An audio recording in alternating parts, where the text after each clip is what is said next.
it by myself, but I'm a force when we're together. Mommy, I'm good all by myself, but baby, you make me better. So what's up, everyone? Hey. We back with oh god. What? What? What's wrong? Forget it.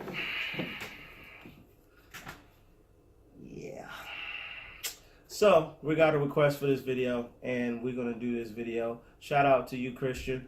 I hope I'm saying your name right, but you wanted to know. Here, babe, you read it. Hi, Christian.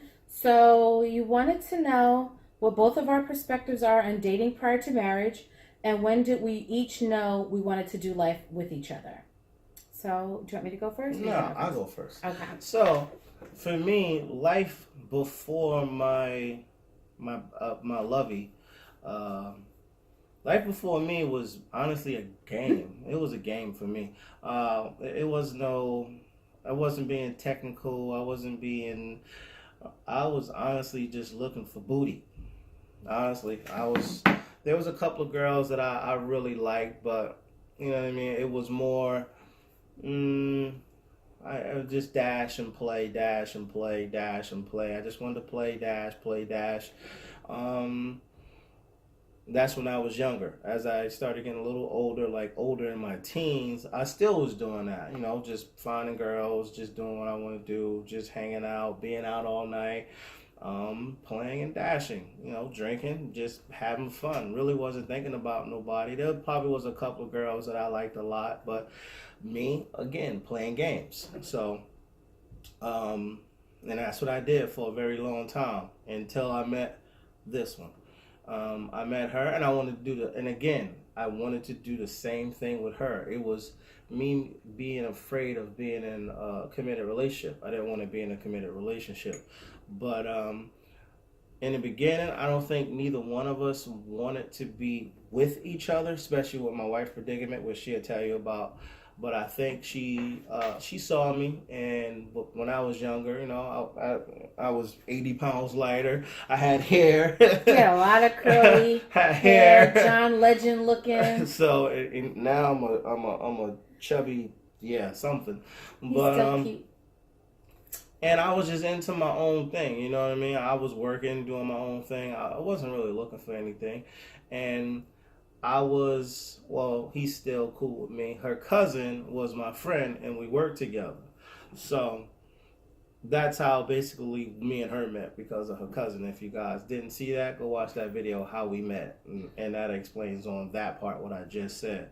But for me, it was just that. It was just play and dash. I didn't really want to be in no committed relationship. I didn't want to do this. There was girls I was with for a couple of years and stuff like that. But honestly, I was never looking for the future. I was still doing what I want to do. And at that time, I didn't know no better. It was fun for me. And as I got older, 20, I met my wife when I was 21 years old. In the beginning, I didn't want to be caught up with just being with her, and I wanted to just keep still doing my thing. I was young. I was stupid. I just wanted to have fun with multiple girls, whatever. It didn't really matter. And then time went on. I felt she was special. I started feeling something different for other girls that I didn't have for this one. I was like, well, I'm starting to feel weird. And I didn't know love. And she'll touch base more on this, but in the very beginning, she'll tell you, if you let her tell the story, she'll tell you I worshiped the ground she walked on. That's not true. I loved her extremely. It was like, I'll do what I need to do to make her happy. Now, yeah, it's 50-50, girl. Get your ass out here. But I still worship the ground I walk on. Okay. He thirsty. No, I'm just kidding. Yeah. I'm just kidding. There's no such thing as thirsty when you love someone. But anyway, it was, you know, I loved her a lot, and And I was getting these feelings I never had before. And this is not to play out any of the girls that was in my life, but for this one, I've never felt these feelings before. They were weird. And then as time went on, she started showing me. It took a little while because she still had that shield up. If you guys don't know what that means, she still was barricading her heart. She gave me a little love here and there, and we had fun, of course, sex here, sex there. We had sex everywhere. Sex everywhere. But time went by, and she actually started bringing down that shield, and then you started actually really seeing her, and that was really, really fun. I was like, man, she is really, really a really wonderful lady. I never felt that before. She was saying things, and we were going places, and she had vision on stuff she wanted to do, and she really, really was just talking. It was my past, it wasn't no talking. Let's do what we came to do, and I hit the bricks. And this one, she wanted to talk, and in the beginning, I was like, oh, you talk too much. And then she started talking, and I started getting interested. And then she started telling me stuff I want to hear. And then she started being sincere, and then that what roped me in. Once I realized she was sincere, and she was good at heart, and it takes me a while to realize if you're good at heart of a person. And once I realized she was good at heart, and she had a lot of it, I was hooked. And that's nothing but the truth and the whole truth. And once I realized she was sincere and she had a big heart, I was hooked ever since. I just wanted to be in her life, and I couldn't imagine my life without her. We can answer the one at a time. No, I done did the first and the second question, but that last question we can do together. Okay, so for me, dating before marriage, I didn't date a lot.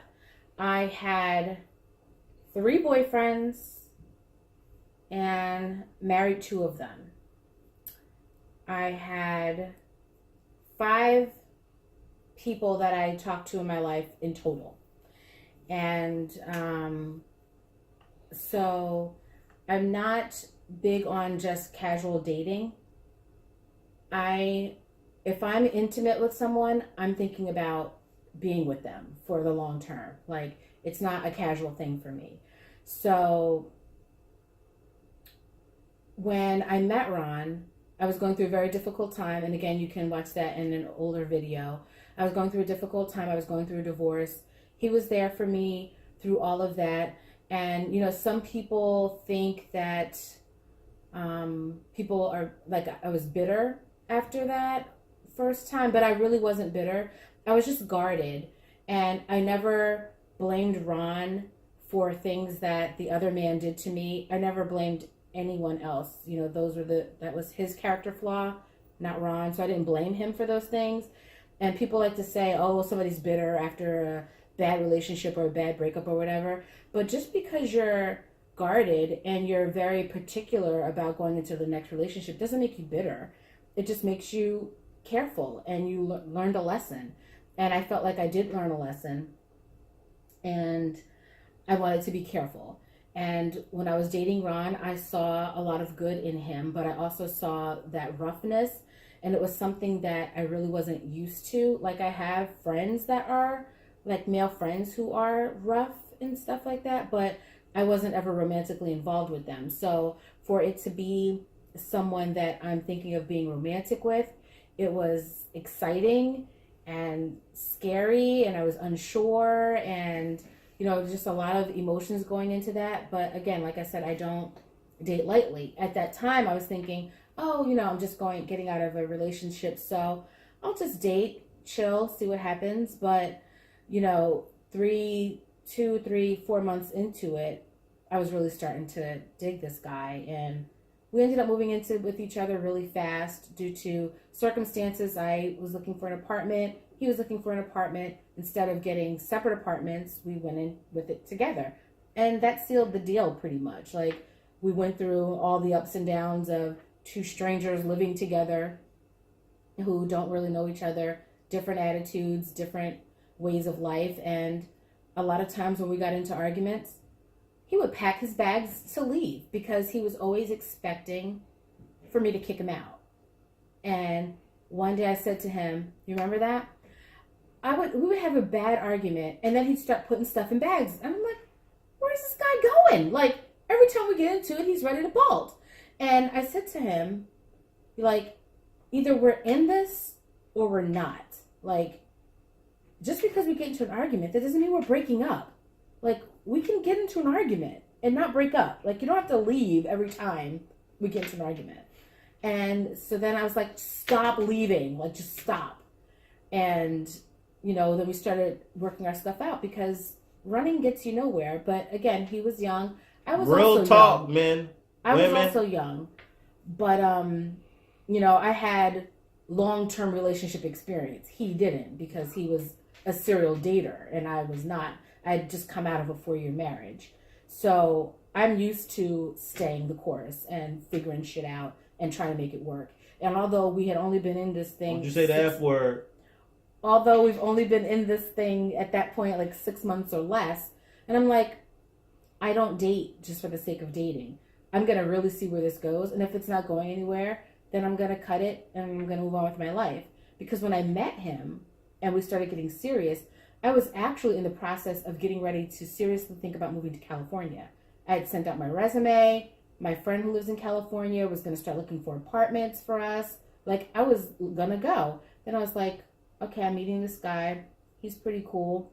At the same time, she's meeting a guy. We both ended up marrying our guys. So we ended up right where we were supposed to be. But like I said, I'm not a serial dater. I date with the purpose of marriage. And I know it's because of my mom. She knew that she loved my dad from when she was a child and she married him. He is the only serious relationship she's ever had. And she did not date a lot growing up. And that's not me either. Even growing up, she would always tell me the story of how she met my dad. She always knew she was going to marry him. He went to war. She waited for him. All that stuff.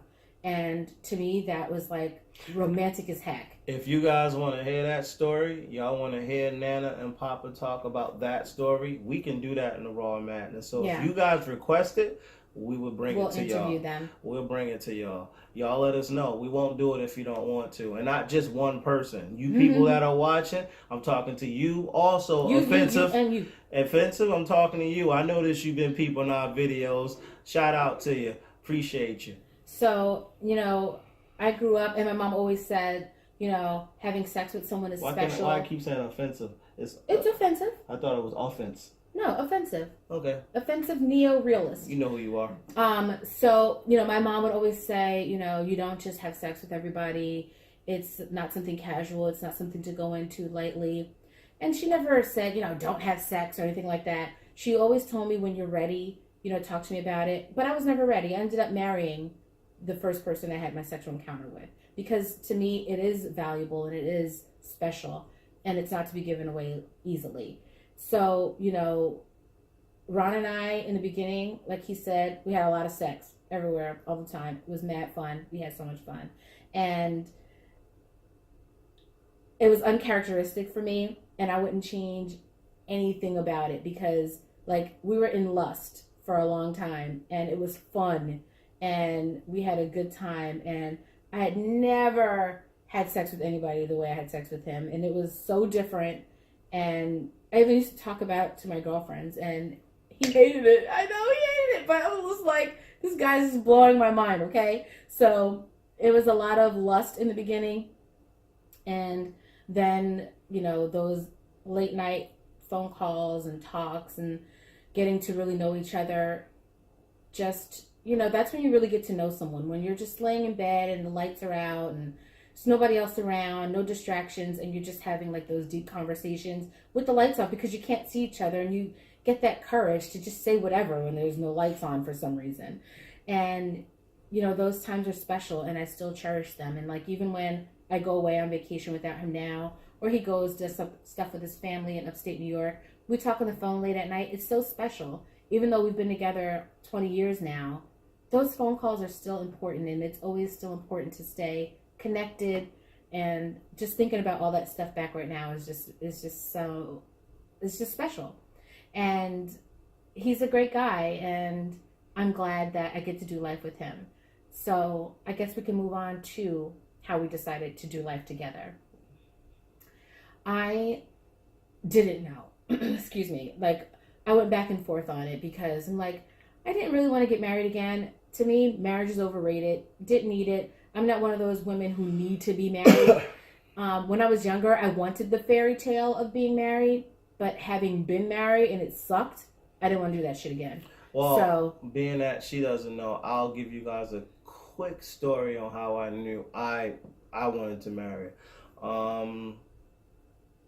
I don't remember the year. It was a while ago. It was a long time. the year was 1776. The year was.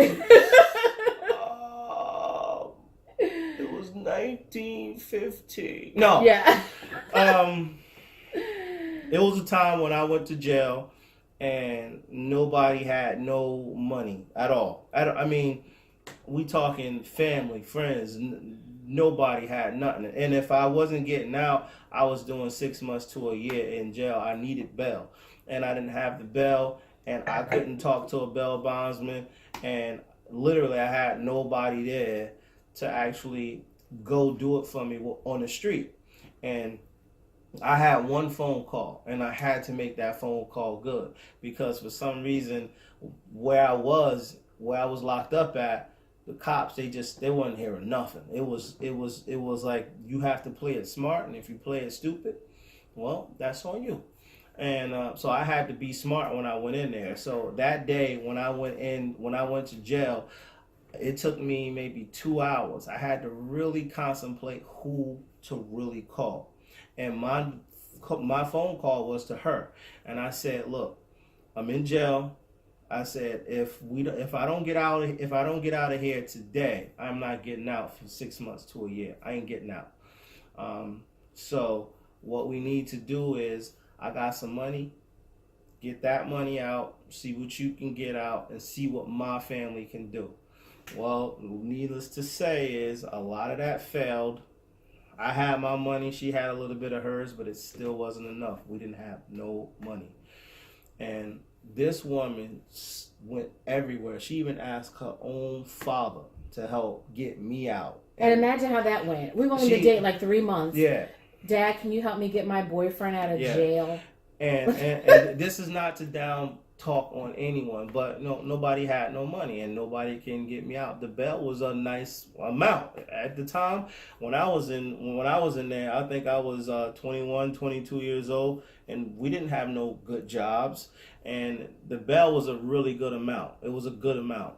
And this woman, she went all over. She asked my aunt. She asked my uncle. And I didn't even know these people. She went to my mother. She went to her own father, her own mother. She asked cousins. I mean, she sincerely did not want me to be in there. And I didn't give her no sob story. I said, if I don't get out tonight, we probably won't be together no more because I will be in here for 6 months to a year. It's just that simple. And then she was like, I'm going to go do what I need to do, and I'm going to try to get you out. In 3.5 hours, she got me out.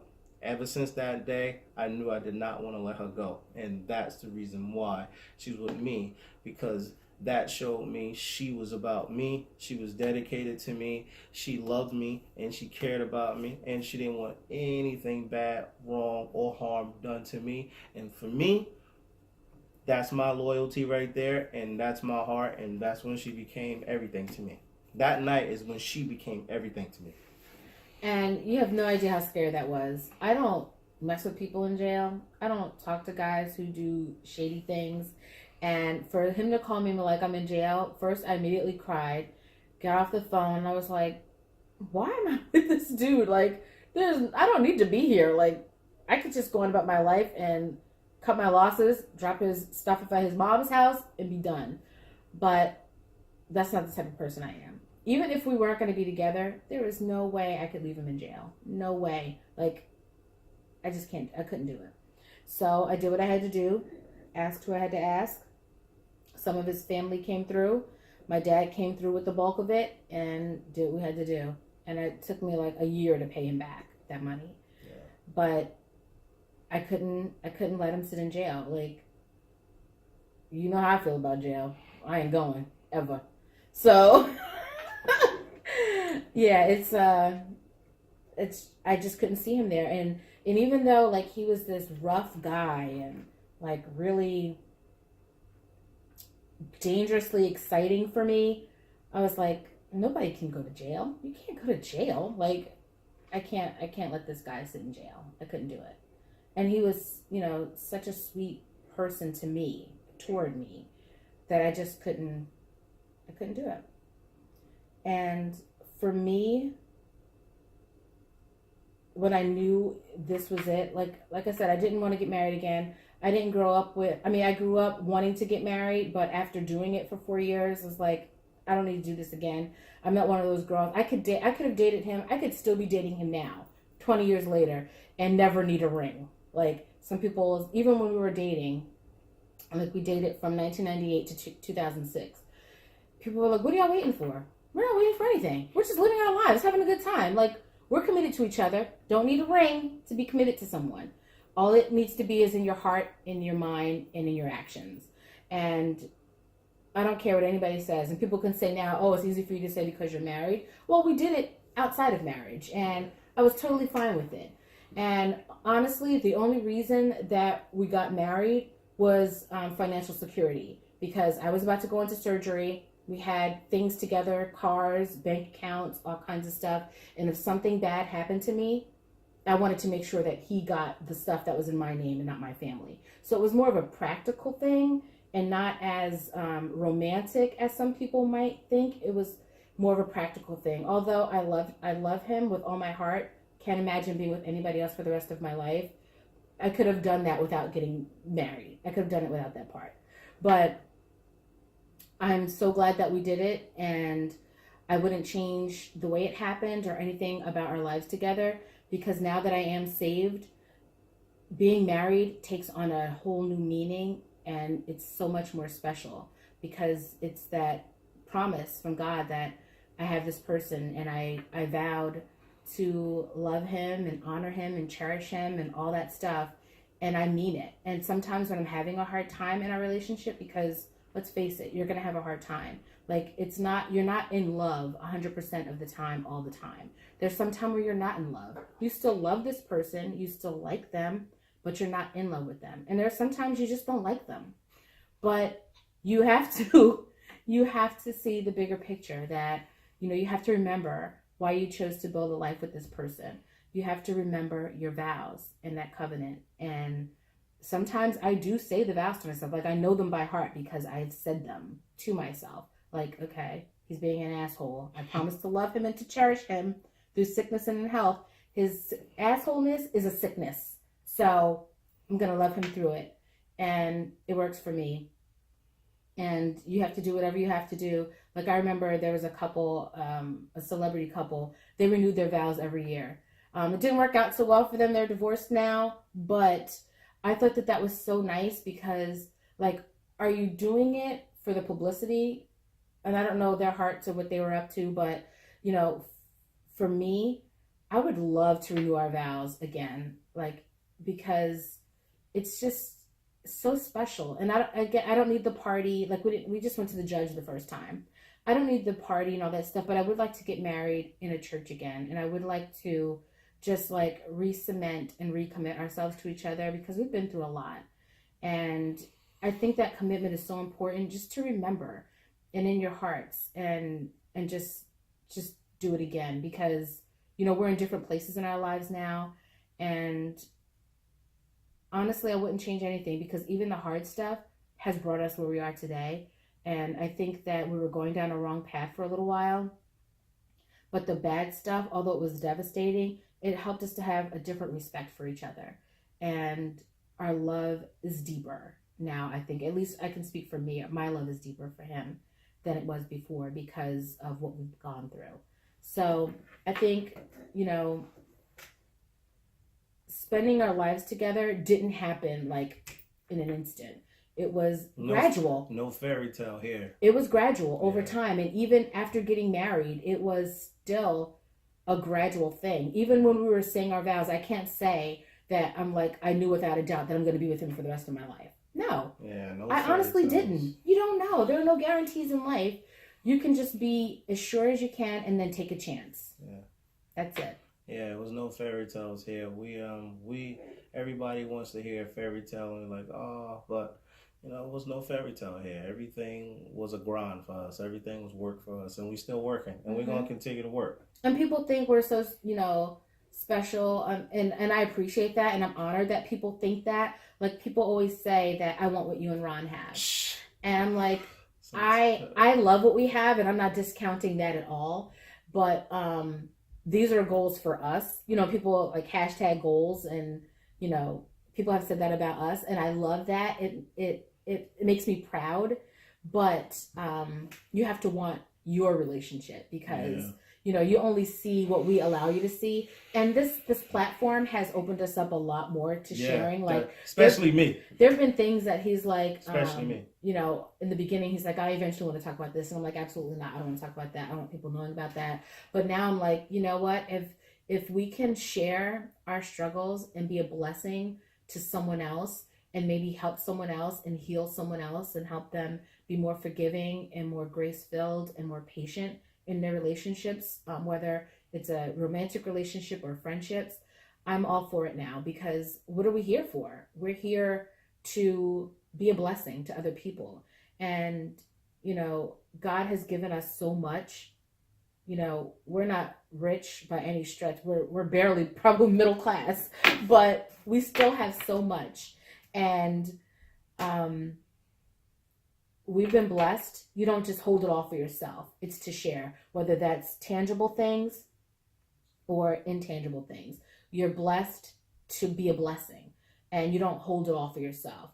We don't have the secrets of marriage or relationships, but what we do know, what works for us, we will share it, because it could help someone else. Or we could even be a tale of what not to do, whatever you want to call it. If it helps you, it helps you. Good. Whatever, But babe, we making this video real long. Okay.